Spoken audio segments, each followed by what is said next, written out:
Morning student. आज हम अपनी बीएड सेकेंड ईयर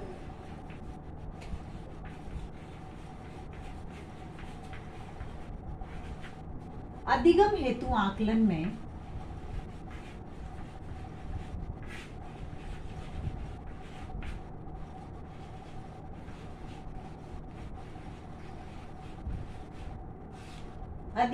आकलन में हमने इससे पहले वाले वीडियो में बहुविकल्पीय जो प्रश्न है, बहुविकल्पीय प्रश्नों का अर्थ, उसके गुण और उसके दोषों के बारे में चर्चा की थी। प्रकरण है, आज का हमारा प्रकरण है बहुविकल्पीय प्रश्न या वस्तुनिष्ठ प्रश्नों के प्रकार। वस्तुनिष्ठ प्रश्नों के प्रकार। कौन कौन से वस्तुनिष्ठ प्रश्न होते हैं? इसमें सबसे पहले है सत्य और असत्य परीक्षा या प्रश्न। सत्य और असत्य, सत्य और असत्य परीक्षा। सत्य और असत्य परीक्षा प्रश्नों में कुछ कथन दिए जाते हैं, इनमें से कुछ सही होते हैं और कुछ गलत होते हैं। उसमें से सही या गलत टिक करना होता है। जैसे उदाहरण के तौर पर जंतु श्वसन क्रिया में ऑक्सीजन ग्रहण करते हैं, यस या नो, सही या गलत। इसमें से जो उचित लगता है उसी पर टिक किया जाता है। उसके बाद आता है बहुविकल्पीय प्रश्न या परीक्षा।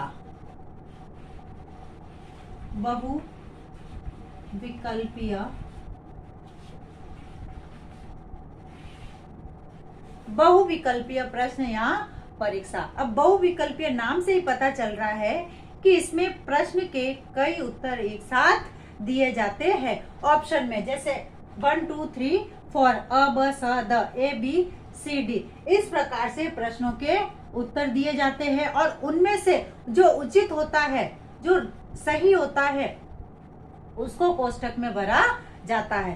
तो इसलिए इसको बहुविकल्पीय प्रश्न कहा जाता है। यानी एक से अधिक, जिस प्रश्न के एक से अधिक विकल्प हो, बहुविकल्पीय प्रश्न कहा जाता है। उसके बाद आता है तीसरा रिक्त स्थान।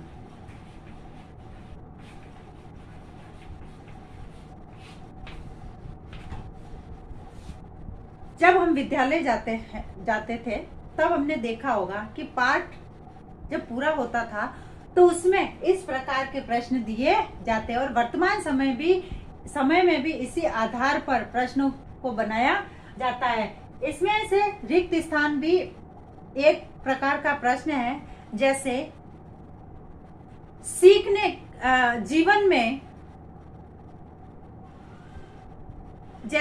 जीवन की, समाज की सबसे छोटी इकाई क्या है? तो इसमें हम जो सही उत्तर होगा उसको पढ़ेंगे। जैसे समाज की सबसे छोटी इकाई परिवार है। इस तरीके के प्रश्न जो होते हैं वह रिक्त स्थान होते हैं, यानी बीच में खाली जगह छोड़ दी जाती है उत्तर के लिए। उसके बाद आता है मिलान पद अथवा मेल परीक्षा। कंपटीशन में आते हैं ये प्रश्न। मिलान पद या मेल। खंड अ और ब दिया जाता है, इसमें मिलान करना होता है। इस प्रकार के प्रश्न पत्र में 2 खाके बना दिए जाते हैं, खंड ए और ब। पहले खाके में कुछ प्रश्न होते हैं और दूसरे में उसके उत्तर दिए होते हैं। अब उन उत्तरों को सही प्रश्न के सामने मिलाना होता है। उसके बाद आता है साधारण या प्रत्यास्मरण परीक्षा। साधारण या प्रत्यास्मरण। छोटे जो साधारण जो प्रश्न होते हैं वह इनके अंतर्गत आते हैं। जैसे इसमें छोटे छोटे और सरल प्रश्न छात्रों की स्मरण शक्ति को जांचने के लिए पूछे जाते हैं। जैसे वायु का दबाव है वो किस यंत्र से नापते हैं, सूर्य से उष्मा किस विधि द्वारा प्राप्त होती है। इस प्रकार के जो प्रश्न है उन प्रश्नों को पूछा जाता है विद्यार्थियों के ज्ञान की जांच करने के लिए कि विद्यार्थी ने कितना सीखा है। उसके बाद पहचान अथवा प्रत्यभिज्ञान, पहचान अथवा प्रत्यभिज्ञान, पहचान अथवा प्रत्यभिज्ञान परीक्षा। इसमें किसी भी स्थिति व वस्तु से संबंधित प्रश्न पूछे जाते हैं। जैसे कोई भी स्थिति हो या वस्तु से संबंधित प्रश्न पूछे जाते हैं। जैसे दीवार पर टंगी हुई जो घड़ी होती है उस घड़ी को देखते हुए देख कर समय ज्ञात कीजिए कि ये जो दीवार पर घड़ी लगी हुई है उसको देख कर समय बताइए। वायु के कम अथवा अधिक होने की स्थिति में पारे की दिशा अंकित कीजिए। इस प्रकार के जो प्रश्न है वह पहचान के लिए, यानी किसी भी निशान, किसी भी वस्तु, उसकी पहचान के लिए इस तरीके के प्रश्न किए जाते हैं।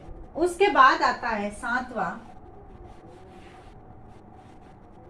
युक्ति परीक्षा। युक्ति परीक्षा। अब युक्ति परीक्षा के अंतर्गत इसमें एक कथन के कई तर्क दिए जाते हैं या कई उत्तर दिए जाते हैं। तर्क के आधार पर जो सबसे उपयुक्त उत्तर होता है उसे छांटना होता है युक्ति परीक्षा में। यानी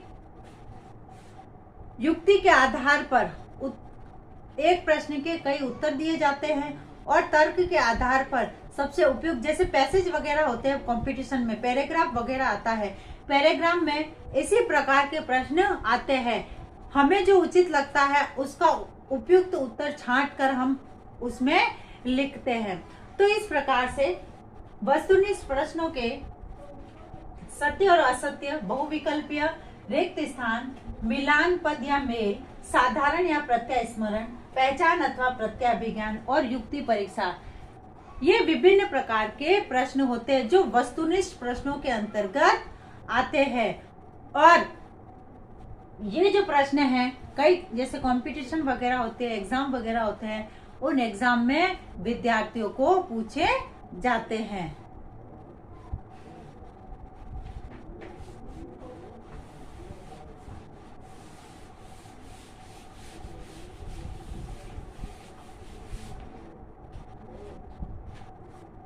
आज का आपका गृह कार्य है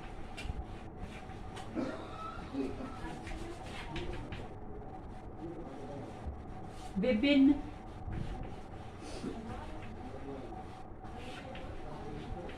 प्रकार के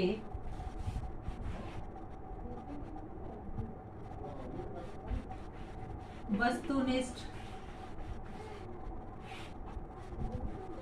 विभिन्न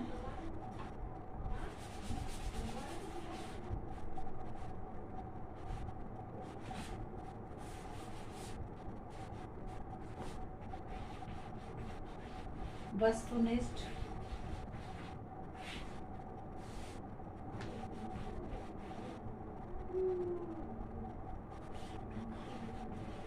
प्रश्नों के प्रकार बताते हुए